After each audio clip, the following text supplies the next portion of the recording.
श्री शिवाय नमस्तुभ्यम।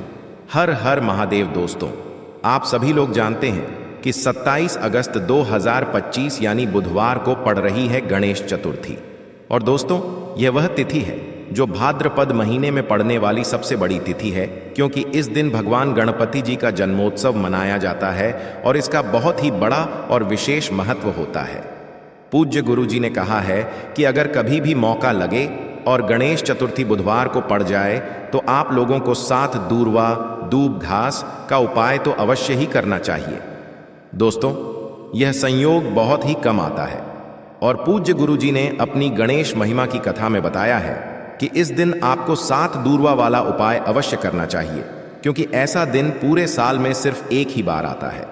और दोस्तों, आप सभी लोग जानते हो कि गणेश चतुर्थी का अगर सबसे बड़ा कोई उपाय है तो वह है 7 दूर्वा वाला उपाय। तो दोस्तों, इस बुधवार के दिन आप लोगों को इस उपाय को जरूर करना है। बहुत सारे लोग होंगे जिन्होंने इस उपाय को साल भर कभी नहीं किया, पर आपके पास अब आखिरी मौका बचा हुआ है, जो कि 27 अगस्त गणेश चतुर्थी का दिन है। भले ही आपने पूरे साल भर यह उपाय ना किया हो, लेकिन अगर आपने इस गणेश चतुर्थी के दिन यह वाला उपाय कर लिया तो आपको उस उपाय का इतना बड़ा फल मिलेगा जिसकी आपने कभी कल्पना भी नहीं की होगी। इसलिए दोस्तों, इस बार इस उपाय को जरूर कर लेना, ताकि आपके हाथ से यह मौका न छूटे और आपको इसका पूर्ण फल मिल सके। यह उपाय पूज्य पंडित जी ने अपनी कथा में अभी हाल ही में बताया है, जिसे आज हम आपको विस्तार से समझाने वाले हैं। इस वीडियो को देखने के बाद इस उपाय को समझने के लिए आपको कोई और वीडियो देखने की जरूरत नहीं पड़ेगी। देखिए दोस्तों, भाद्रपद महीने की गणेश चतुर्थी का बुधवार को पड़ना इतना खास होता है कि कभी कभी बड़े बड़े पूजन और अनुष्ठान से जो मनोकामनाएं पूरी नहीं होती, वह इस खास दिन एक छोटे से उपाय से ही पूरी हो जाती है। तो अगर आप लोग भी इस उपाय को करना चाहते हैं तो पहले अच्छे से समझ लेना और फिर करना। तो दोस्तों, इस खास दिन इस उपाय को करना बिल्कुल भी मत भूलिए। लेकिन उससे पहले अगर आप लोग हमारे चैनल पर नए हैं तो चैनल को सब्सक्राइब कर लेना और इस वीडियो को लाइक करके कमेंट बॉक्स में लिखना श्री गणेशाय नमः। तभी आपको इस उपाय का पूर्ण लाभ मिलेगा और जीवन से सारी समस्याएं दूर होंगी। चलिए उपाय के बारे में विस्तार से आपको बताते हैं, लेकिन उससे पहले एक प्रार्थना। अगर आप इस चैनल पर नए हैं तो आप इस वीडियो को लाइक करें, चैनल को सब्सक्राइब करें और कमेंट बॉक्स में आप अपनी राशि या अपना नाम जरूर डाल दें, क्योंकि हम राशि से जुड़ा भाग्य भी बताते हैं और भाग्य में चल रही परेशानियों को दूर करने के लिए वह आसान से आसान उपाय भी बताते हैं। तो चलिए अब हम अपने सबसे पहले उपाय की बात कर लेते हैं। देखो, इस उपाय को करने के लिए आपको 2 चीजों की आवश्यकता होगी। सबसे पहले है दुर्वा। आप जानते हो, जो कि भगवान गणेश जी को समर्पित होती है, तो आपको वह दुर्वा की आवश्यकता होगी। साथ ही में एक लोटा जल की आवश्यकता होगी। और आप जब भी उपाय को करें, जिस दिन भी आप उपाय को करें, तो आपको प्रातः कल सुबह इस उपाय को करना है। इस बात का विशेष रूप से आपको ध्यान रखना है, ठीक है? तो आपको 7 दुर्वा लेनी है। अगर 7 नहीं तो 1 भी मिल जाती है तो भी कोई दिक्कत नहीं है, बस आपको दुर्वा लेनी है। अगर ज्यादा ना मिले तो उस स्थान पर एक दुर्वा भी ले सकते हैं। दुर्वा आपको आसानी से कहानी पर भी मिल जाएगी। बस याद रखिएगा, शुद्ध दुर्वा लीजिएगा और मतलब उसे शुद्ध करके ही उपयोग में लीजिएगा, है ना? तो आपको करना क्या है, एक दुर्वा या 1 से ज्यादा भी दुर्वा या 7 दुर्वा भी आप लोग ले सकते हैं। तो एक दुर्वा अपनी ले लीजिए। एक दुर्वा के साथ में आप एक लोटा जल ले लीजिए और इन दोनों ही चीजों को लेकर शिव जी के मंदिर पहुंच जाइए। शिव जी के मंदिर पहुंचकर सबसे पहले आप शिव जी के शिवलिंग के पास में बैठ जाइए। शिवलिंग के पास में बैठने के बाद जो शिव जी की शिवलिंग होगी, शिवलिंग के ऊपर सबसे पहले आपको यह दुर्वा को समर्पित करना है। दुर्वा को कुछ इस प्रकार से समर्पित करना है कि जो दुर्वा की डंडी का मुख होगा वह जलधारी की तरफ हो, जहां से जल नीचे करता है ना? और जो दुर्वा का आगे वाला भाग होगा वह अपने आप शिव जी के शिवलिंग की तरफ हो जाएगा, ठीक है? तो इस प्रकार से यह दुर्वा भगवान शिव जी की शिवलिंग के ऊपर समर्पित करनी है। और जो एक लोटा जल आप अपने साथ लेकर आए हैं, उसी दूर्वा के ऊपर भगवान शिव जी की शिवलिंग के ऊपर एक धारा से आपको समर्पित कर देना है, ठीक है? अब यहाँ पर देखने की बात यह है कि यह उपाय उस व्यक्ति को करना है जिस व्यक्ति की नौकरी नहीं लग रही हो। जो व्यक्ति परीक्षा में पास होना चाहता हो, तो इस व्यक्ति को अपने हाथों से इस उपाय करना है, तभी उपाय कम करेगा, ठीक है? इस उपाय को करने के बाद आपको 3 महीने उपाय को करना है। आपको कब तक करना है? जब तक कि आपकी नौकरी ना लग जाए, तब तक आप इस उपाय को नियम के साथ करो। आपकी नौकरी जरूर लगेगी। अब बात करते हैं दूसरे उपाय के बारे में। देखिए, इस उपाय के लिए आपको 2 दीपक लेने होंगे। दोनों ही दीपक आप मिट्टी के भी ले सकते हैं और दोनों ही दीपक आप शुद्ध आटा मढ़कर उनके भी तैयार कर सकते हैं। अब दोस्तों, दोनों ही दीपक के अंदर आपको शुद्ध घी का प्रयोग करना होगा और एक दीपक के अंदर आपको गोल रुई की बाती का प्रयोग करना होगा और एक दीपक के अंदर आपको लंबी बाती का प्रयोग करना होगा। लंबी बाती वाले दीपक के अंदर आप मौली वाला जो धागा आता है कलावा का, उसकी बाती का प्रयोग भी आप लंबी बाती वाले दीपक के अंदर कर सकते हैं। देखिए, 2 दीपक वाला ये चमत्कारी उपाय केवल शुक्रवार की रात्रि में ही किया जाता है, इसीलिए आपको इस उपाय को बहुत ही ध्यान से समझना। इसी के साथ में आपको एक चुटकी काले तिल के दाने लेना है और इसी के साथ में आपको मात्र एक चुटकी हल्दी भी लेनी होगी।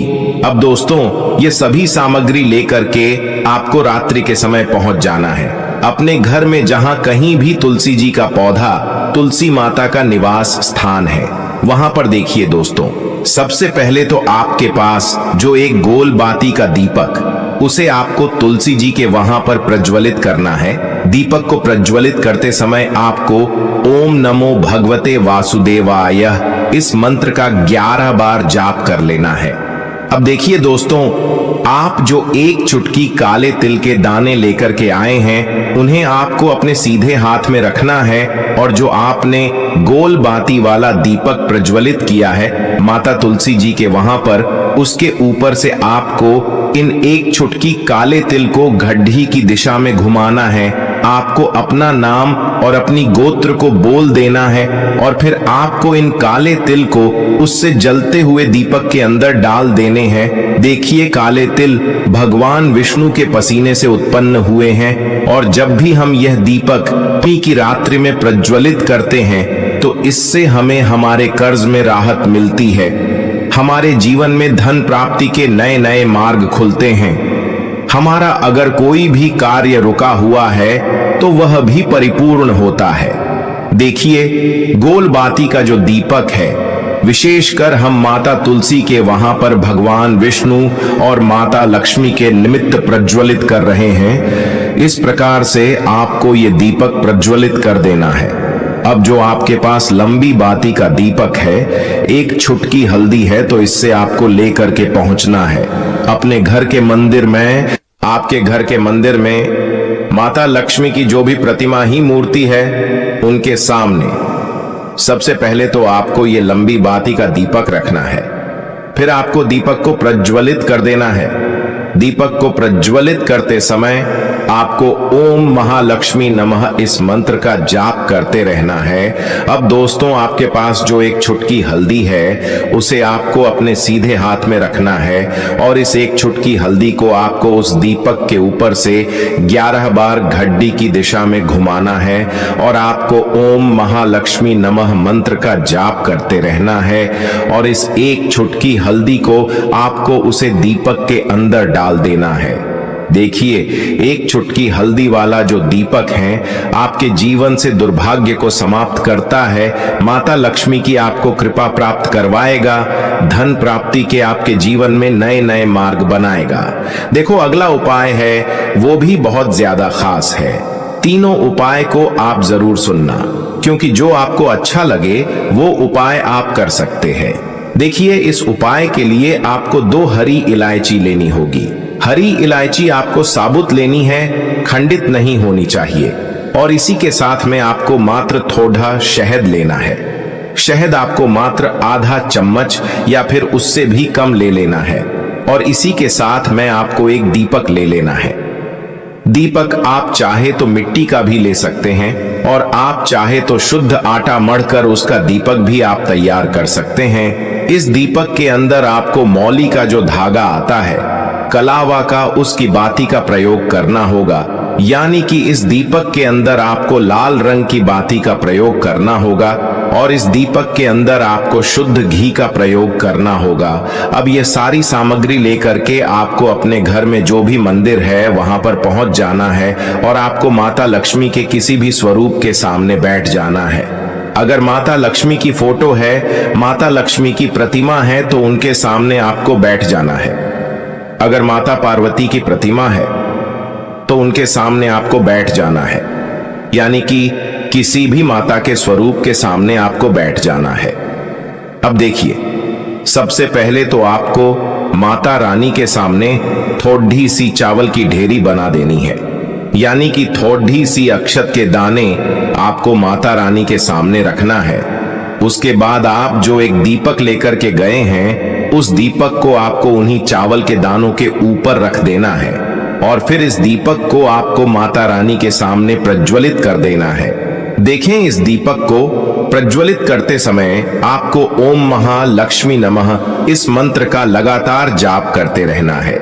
दीपक को प्रज्वलित करने के बाद आप जो 2 हरी इलायची लेकर के गए हैं, उसमें से एक हरी इलायची को तो आपको उसी दीपक के अंदर डाल देनी है और वहीं पर आपको कम से कम 21 बार ओम महालक्ष्मी नमः इस मंत्र का जाप कर लेना है।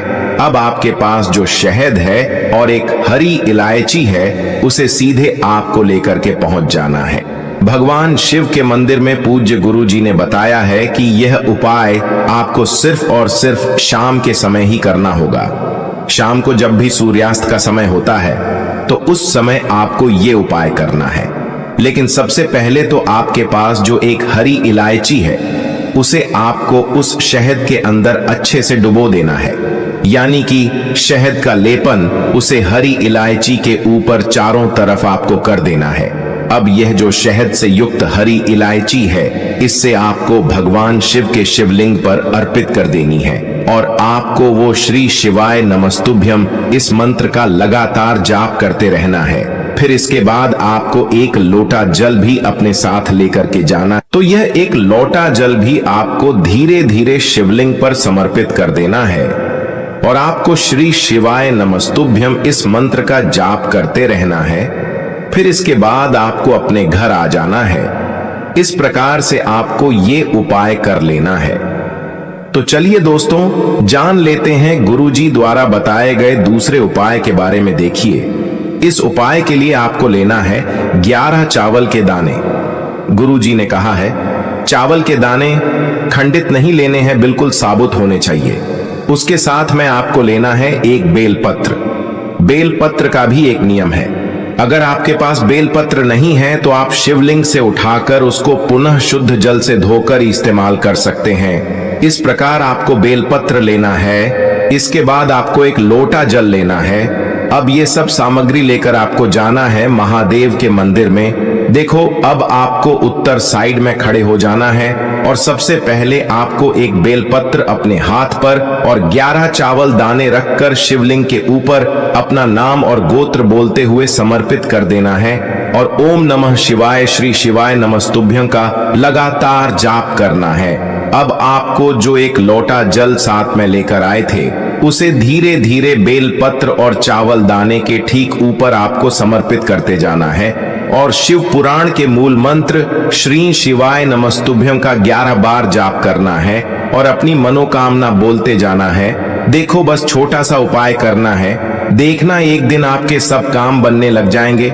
गुरुजी का बहुत ही विशेष उपाय है। चलते हैं तीसरे उपाय की तरफ। देखिए, इस उपाय के लिए आपको एक तांबे के पात्र के अंदर सबसे पहले अपने घर से शुद्ध जल लेना है। फिर इसी के साथ में आपको मात्र थोड़ा सा शहद लेना होगा। शहद आपको आधा चम्मच या फिर उससे भी कम लेना है और इसी के साथ में आपको एक प्यारी सी बेलपत्र ले लेनी है। बेलपत्र यदि आपको नहीं मिल पाती है तो भगवान शिव के शिवलिंग पर चढ़ी हुई बेलपत्रों को आप पुण्य शुद्ध जल से धोकर के उपयोग कर सकते हैं और बेलपत्र जो है वह कहीं से भी कटी फटी खंडित नहीं होनी चाहिए। अब ये तीनों सामग्री लेकर के सीधे आपको पहुंच जाना होगा भगवान शिव के मंदिर में। ये उपाय सुबह से लेकर के शाम तक किसी भी समय कर सकते हैं। देखिए, सबसे पहले तो आपके पास जो शहद है, उससे आपको अपने सीधे हाथ की चींटी उंगली के जो पास वाली उंगली होती है, अनामिका उंगली, उसमें थोड़ा सा शहद आपको लेना है और इससे फिर आपको शिवलिंग पर जहां माता सुंदरी का स्थान होता है, वहां पर आपको ओम का निर्माण करना है। लेकिन जलाधारी के बिल्कुल बीच में जो स्थान होता है उससे माता अशोक सुंदरी का स्थान कहते हैं, और इसी स्थान पर आपको शहद से ओम का निर्माण करना है। अब दोस्तों, आपके पास जो एक बेल पत्र है उससे आपको अपने सीधे हाथ की हथेली पर रखना है और महादेव से आपको अपनी वह विशेष मनोकामना, आपके जीवन में जो भी संकट चल रहे हैं, जो भी समस्याएं चल रही हैं, जो भी जीवन में दुर्भाग्य बना हुआ है, आप अपने किसी भी कार्य में सफल नहीं हो पा रहे हैं, तो जिस भी प्रकार की आपकी समस्या है उसे दूर करने के लिए आपको महादेव से प्रार्थना कर लेनी है। और फिर यह जो एक बेल पत्र है, इससे आपको शिवलिंग पर माता अशोक सुंदरी वाले स्थान पर समर्पित कर देनी है। देखिए, जहां पर आपने ओम का निर्माण किया है उसी के ऊपर आपको ये बेल पत्र भी समर्पित कर देनी है। देखिए, बेल पत्र की चिकनी साइड का हिस्सा शिवलिंग से स्पर्श होगा और इसकी जो डंडी है वो आपको जलाधारी की ओर रखनी है। पत्ती वाला भाग शिवलिंग की तरफ रहेगा। इसी प्रकार से आपको यह बेल पत्र समर्पित कर देनी है। अब दोस्तों, आपके पास जो एक जल का पात्र है उसमें से थोड़ा सा जल तो आपको बेल पत्र की जो आगे वाली पत्ती है उस पर आपको समर्पित करना है और आपको श्री शिवाय नमस्तुभ्यम इस मंत्र का जाप कर लेना है। फिर उस पात्र के अंदर जो जल बचेगा उसे पूरा आपको भगवान शिव के शिवलिंग पर धीरे धीरे समर्पित करते जाना है और लगातार आपको शिव महापुराण के मूल मंत्र श्री शिवाय नमस्तुभ्यम इस मंत्र का जाप करते रहना है। गुरुजी ने कहा है कि जल आपको इतने धीरे धीरे समर्पित करना है कि जल समर्पित करते हुए आप कम से कम 11 बार श्री शिवाय नमस्तुभ्यम या फिर ओम नमः शिवाय इस मंत्र का जाप कर सके। फिर इसके बाद वापस आपको अपने घर आ जाना है। इस प्रकार से आपको ये उपाय कर लेना है। आप देखेंगे कि आपकी सभी मनोकामनाएं अवश्य ही पूरी होंगी। ये उपाय आपको अवश्य करने हैं।